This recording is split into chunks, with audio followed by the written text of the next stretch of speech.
আন্দোলনের সময় দিশাহারা হয়ে সরকার জামাত ইসলামকে নিষিদ্ধ ঘোষণা করে এবং তার সাথে ইসলামী ছাত্র শিবিরকেও নিষিদ্ধ ঘোষণা করে।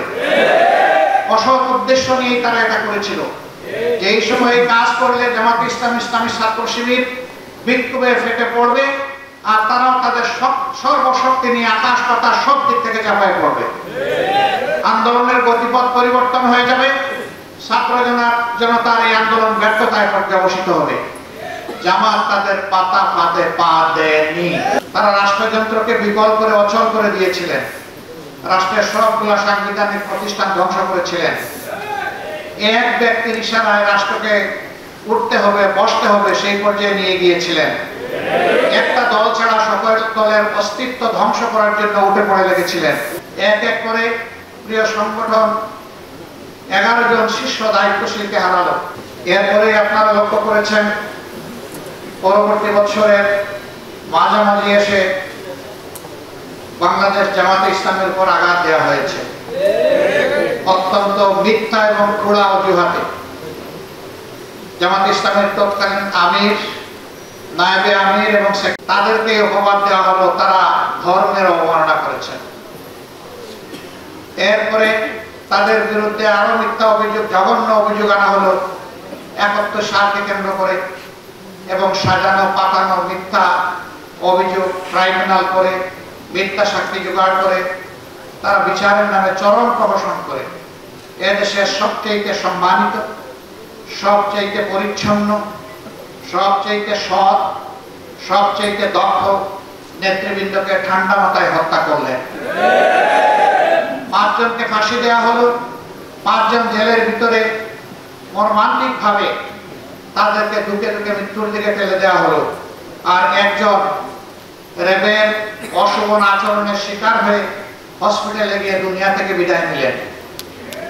এক এক করে প্রিয় সংগঠন 11 জন শীর্ষ দায়িত্বশীলকে হারালো। তার পাশাপাশি তাদের রক্ত পান করে তারা ক্ষান্ত হলো না, বরঞ্চ দেশের প্রত্যেকটি জনপদে আমাদের শত শত ভাই বোনকে হত্যা করা হলো।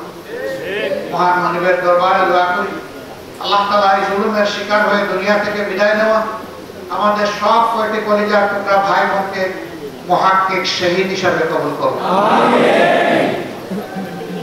সম্মানিত ভাই বন্ধুগণ, তাদের শাসনামলের নাম করা নাম কাড়া শাসনামলের হুঙ্কার ধমকি, জনগণের উপর অত্যাচারের স্টিম রোলার, খুন ধর্ষণ, গুম লুণ্ঠন,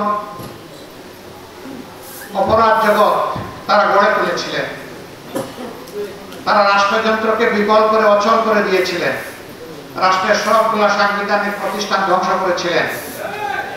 এক ব্যক্তির ইশারায় রাষ্ট্রকে উঠতে হবে বসতে হবে সেই পর্যায়ে নিয়ে গিয়েছিলেন।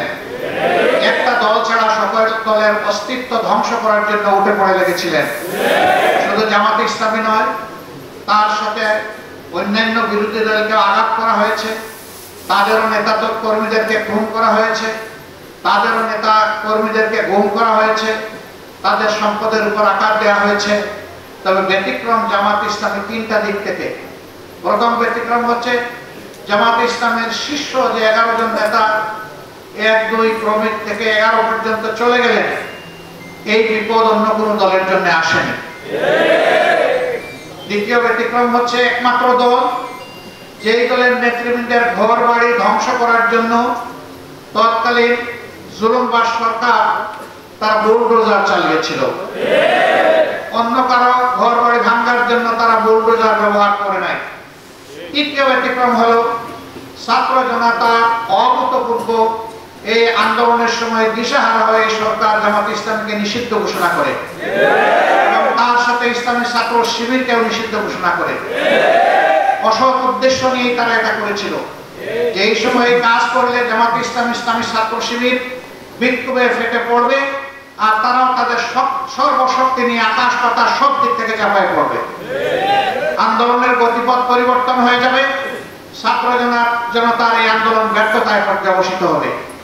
জামাত তাদের পাতা ফাঁদে পা দেয়নি। আমরা তাদের এই চাতুর্য ধূর্ততা বুঝতে পেরেছিলাম। আমরা আল্লাহ তাআলার কাছে আশ্রয় চেয়েছিলাম আমরা আল্লাহ তাআলার কাছে তৌফিক চেয়েছিলাম, আল্লাহ যেন এই আঘাত আমাদেরকে ধৈর্য ধরে সহ্য করার তৌফিক দান করেন। মহান রবের দরবারে শুকরিয়া আদায় করি যে কোথাও এত বড় আঘাত আসার পরে আমরা সামান্য একটা চিৎকারও দেইনি। আলহামদুলিল্লাহ, তাদের ষড়যন্ত্র ব্যর্থ হয়েছে। 26 দিনের মাথায় আমরা আবার আমাদের এই অধিকার ফিরে পেয়েছি। আল্লাহ তাআলার শুকরিয়া আদায় করি। এই ফিরে পাওয়ার পরে আমরা উল্লাসে ফেটে পড়িনি, বরঞ্চ আমরা সেই মহান মনিবের দরবারে সুজুদে নিজেদের মাথাকে আমরা নুয়ে দিয়েছিলাম, যিনি আমাদেরকে আমাদের অধিকার আমাদের কাছে ফিরিয়ে দিয়েছেন এবং আমাদের উপর যে জুলুম করা হয়েছিল সেই জুলুমের পর্দা আল্লাহ তাআলা নিজেই ছিঁড়ে ফেলেছেন। আমার সম্মানিত ভাইরা, এত ত্যাগ, এত রক্ত, এত জীবনের বিনিময়ে বাংলাদেশ যে দ্বিতীয় বা তৃতীয় স্বাধীনতা পেল, এই স্বাধীনতা আজকে বাংলাদেশের 18 কোটি মানুষের কাছে সেই সমস্ত শহীদ ভাই বোনদের আমানত, যারা এই আন্দোলন সফল করতে গিয়ে দুনিয়া থেকে বিদায় নিয়েছেন, সেই সমস্ত ভাইদের আমানত, যারা জালিমের গুলিতে 2 চোখ হারিয়ে তারা এখন অন্ধ হয়ে পড়েছে, সেই সমস্ত ভাই বোনদের আমানত, যারা লড়াই করতে গিয়ে তাদের হাত এবং পা হারিয়েছেন, তারা পঙ্গুত্ব বরণ করেছেন। আপামর জনতা এই আমানত আমাদেরকে বহন করতে হবে এবং তার প্রতি সম্মান দেখাতে হবে। বর্তমানে যে সরকার আছে, জনগণই তাদেরকে এই দায়িত্ব দিয়েছে। তাদের মূল কাজ হচ্ছে রাষ্ট্রের যে বিশাল ধ্বংস সাধন করা হয়েছে, প্রাতিষ্ঠানিক জায়গাগুলোকে এলোমেলো করে দেওয়া হয়েছে, সর্বনাশ করে দেওয়া হয়েছে, দ্রুততম সময়ের ভিতরে তারা এগুলাকে পুনর্বিন্যাস করবেন। নির্বাচনের জন্য একটা অনুকূল পরিবেশ তৈরি করবেন। যখনই অনুকূল পরিবেশ তৈরি হয়ে যাবে, তখন একটি অর্থবহ, গ্রহণযোগ্য, সুষ্ঠু নির্বাচন জাতিকে উপহার দিয়ে তারা আবার তাদের স্ব কর্তব্যের জায়গায় চলে যাবে।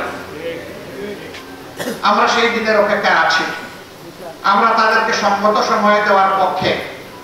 এই কাজগুলা করার জন্য যেটুকু মিনিমাম সময় প্রয়োজন, সেই সময় আমরা তাদেরকে দেওয়ার পক্ষে।